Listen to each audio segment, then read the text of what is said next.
if we know what needs to happen, then why aren't we doing it? My research is generally about adaptation to sea level rise in San Diego, in particular Imperial Beach and Del Mar, which are pretty small cities in the San Diego coastal region.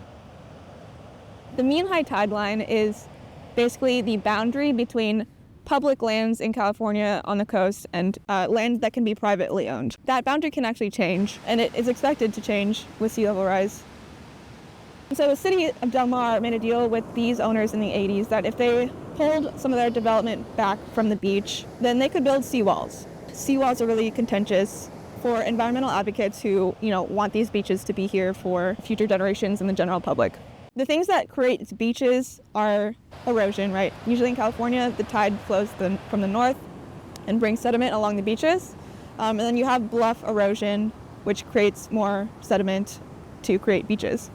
So when you have things that prohibit that kind of movement of sediment, things like groins and seawalls, that over time can really erode the beaches themselves. Different geographies, be it beaches or bluffs or wetlands, all call for quite different strategies in tackling sea level rise and its impacts. You see a lot more things like living shorelines and kind of nature-based solutions when you look at public projects that cities are pursuing for coastal resiliency. To get a private owner to build something like, a dune is not really something that those kinds of owners are interested in doing.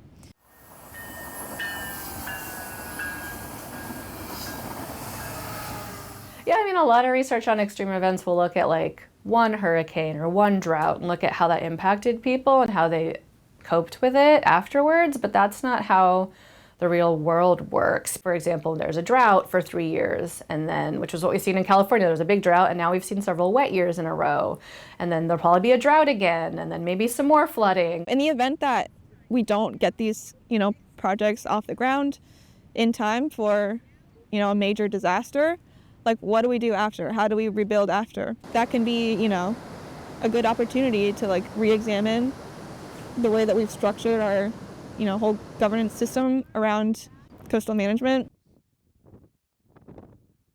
The more I teach climate change, the more I continue to believe this. It's really the role of government to make policy that leads to individual change or leads to broader change, because they're the ones that can make big dents.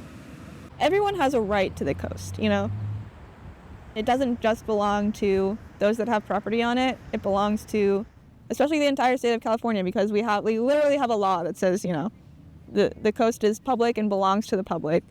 Whenever you have that opportunity to advocate for your right to the coast, then I encourage everyone to do so.